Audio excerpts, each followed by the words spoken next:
భారతదేశ యుద్ధాలు హల్దీ ఘాటీ యుద్ధం. స్వాగతం. ఈరోజు మనం ఒక చారిత్రాత్మక యుద్ధం గురించి లోతుగా మాట్లాడుకుందాం. హల్దీ ఘాటీ యుద్ధం జూన్ 18, 1576 జరిగింది కదా? అవును, సరిగ్గా చెప్పారు. ఇది మొఘల్ చక్రవర్తి అక్బర్కి, మేవాడ్ పాలకుడు మహారాణా ప్రతాప్కి మధ్య జరిగిన చాలా కీలకమైన ఘట్టం.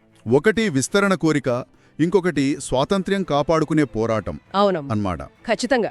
మన దగ్గరున్న ఆధారాలతో అసలు ఈ యుద్ధం ఎందుకు జరిగింది, ఎవరున్నారిందులో, ఎలా జరిగింది, ఆ తర్వాతేమైంది, ఇవన్నీ అర్థం చేసుకునే ప్రయత్నం చేద్దాం. సరే, మొదలు పెడదామా? తప్పకుండా. ఇది కేవలం సైన్యాల మధ్య పోరు కాదు.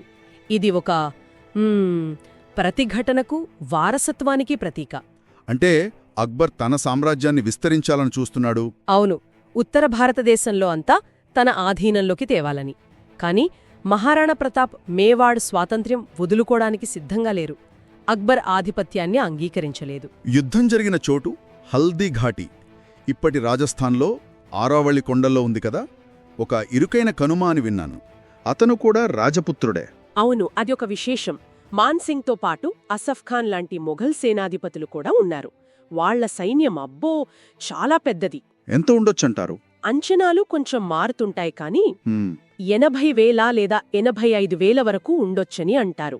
వాళ్ల దగ్గర మంచి గుర్రపు దళం, ఫిరంగులు, తుపాకులు అన్నీ ఉన్నాయి. మరి రాణా ప్రతాప్ వైపు? ప్రతాప్ సైన్యం చాలా చిన్నది. బహుశా 3,000 నుండి ఏమో, కొందరు 20,000 దాకా అంటారు. ఖచ్చితమైన సంఖ్య చెప్పడం కష్టం. చాలా తేడా ఉంది సంఖ్యలో. ఉంది. కాని ప్రతాప్ సైన్యంలో రాజపుత్రులతో పాటు భిల్ తెగల వాళ్లు కూడా ఉన్నారు. వాళ్లు స్థానికులు. ఆ కొండ ప్రాంతాల్లో వాళ్లకి మంచి పట్టుంది. అవును, వాళ్ల విలువిద్య గురించి గొప్పగా చెప్తారు. ఇంకా హకీం ఖాన్ సూర్ నాయకత్వంలో ఆఫ్ఘాన్ సైనికులు కూడా ప్రతాప్కు మద్దతుగా నిలిచారు. అంటే ఒకవైపు భారీ సైన్యం, ఆధునికాయుధాలు, మరోవైపు చిన్న సైన్యం, కాని స్థానిక పరిజ్ఞానం, గట్టి పట్టుదల, ఇంకా ఆ హల్దీఘాటీ భౌగోళిక పరిస్థితి. సరిగ్గా అదే. ప్రతాప్ ఆ ఇరుకైన కనుమనే ఆయుధంగా మార్చుకోవాలని చూశారు. గెరిల్లా యుద్ధతంత్రాలు అంటే మెరుపుదాడులు చేసి ఇబ్బంది పెట్టడం. ఆ ఇరుకు దారిలో మొఘలుల పెద్ద సైన్యం కదలడం కష్టం గదా. వాళ్ల ఫిరంగులు కూడా అంత ప్రభావం చూపించలేవేమో. అవును, వాళ్ల సంఖ్యాబలం అక్కడ పూర్తిగా ఉపయోగపడదు. అదే ప్రతాప్ వ్యూహం. మొఘలులు మాత్రం వాళ్ళ అశ్వికదళం, విలుకాండ్రు, తుపాకులతో ముందుకెళ్లాలని ప్రయత్నించారు. యుద్ధం చాలా భీకరంగా జరిగిందంటారు. ఇక్కడే కదా ఆ ప్రతాప్ తన గుర్రం చేతక్పై మాన్సింగ్పై దాడి చేసిన సంఘటన జరిగింది. అవును, అది యుద్ధంలోనే అత్యంత నాటకీయమైన ఘట్టాల్లో ఒకటి. ప్రతాప్ నేరుగా శత్రుసేనాని మాన్సింగ్ ఉన్న ఏనుగుపైకి దూసుకెళ్లారు. చేతక్ అనే ఆ గుర్రం అద్భుతమైన గుర్రం అది. నిజంగా. అది తన ముందు కాళ్లను ఏనుగు తలపై మోపి నిలబడింది. ప్రతాప్ తన బల్లెంతో మాన్సింగ్పై దాడి చేశారు. మాన్సింగ్ గాయపడ్డా? గాయపడ్డాడు, కాని అంటే అతను తప్పించుకోగలిగాడు. కాని ఆ ప్రయత్నంలో ఏనుగు దంతం తగిలి చేతక్ తీవ్రంగా గాయపడింది. అయ్యో. అయినా సరే ఆ గాయాలతోనే అది ప్రతాప్ను సురక్షితంగా యుద్ధభూమి నుంచి దూరంగా తీసుకెళ్ళింది. ఆ తర్వాతే ప్రాణాలు విడిచింది. చేతక్ కథ రాజపుత్ర గాథల్లో ఎప్పటికీ నిలిచిపోతుంది. ఇంత భీకర పోరాటం తర్వాత మరి ఫలితమేంటి? ఎవరు గెలిచారు? అక్కడే విషయం ఉంది. అది ఒక రకంగా నిర్ణయాత్మకంగా ముగియలేదు. సంఖ్యాబలం తక్కువగా ఉండటంతో ప్రతాప్ సేన ఎక్కువసేపు నిలబడలేకపోయింది. వాళ్లు వ్యూహాత్మకంగా వెనక్కి తగ్గారు. అంటే మొఘలులు యుద్ధభూమిని నియంత్రణలోకి తెచ్చుకున్నారా? అవును, యుద్ధభూమిని, గోగుండా లాంటి కొన్ని ముఖ్యమైన ప్రాంతాలను వాళ్లు ఆక్రమించారు. కాని వాళ్ల ప్రధాన లక్ష్యం అంటే ప్రతాప్ను పట్టుకోవడంగాని, లొంగదీసుకోవడంగాని అది జరగలేదు.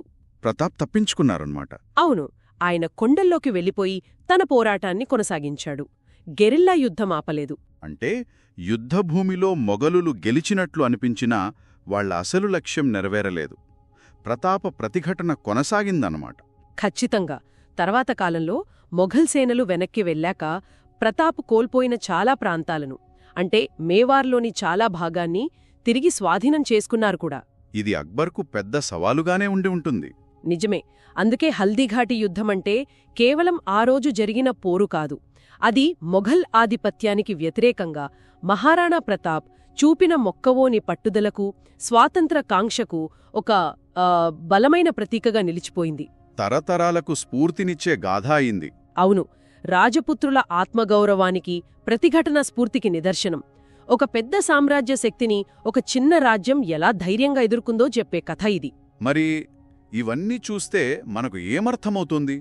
ఆ రోజు యుద్ధభూమిలో మొగలులదే పైచేయి అయినా హల్దీఘాటి కథలో అసలైన విజయం మహారాణా ప్రతాప స్ఫూర్తిదే అనిపిస్తుంది. నిజమే. ఆ అలుపెరగని పోరాటం, ప్రతికూల పరిస్థితుల్లో కూడా స్వాతంత్ర్యం కోసం నిలబడే తత్వం, అవే ముఖ్యం. మేవార్ పూర్తిగా మొగలుల వశం కాకుండా ఆపగలిగారు. సరే, ముగింపుగా శ్రోతలు ఆలోచించడానికి ఒక విషయం వదిలిపెడదాం. తప్పకుండా ఆలోచించండి. యుద్ధభూమిలో ఫలితం ఎలా ఉన్నా ఒక ఓటమి లేదా ఒక ప్రతిఘటన కథనం శతాబ్దాలపాటు ఒక సంస్కృతిని, ఒక జాతి జ్ఞాపకాలను ఎలా మలుస్తుంది? హల్దీఘాటి తక్షణ ఫలితం కంటే దాని దీర్ఘకాలిక ప్రభావం, ఆ స్ఫూర్తి తరతరాలను ఎలా ప్రభావితం చేస్తూనే ఉంది. దీనిపై ఇంకా లోతుగా ఆలోచించవచ్చు కదా? మంచి ప్రశ్న. దీని గురించి మరింత తెలుసుకోవాలనే ఆసక్తి పెరుగుతోంది.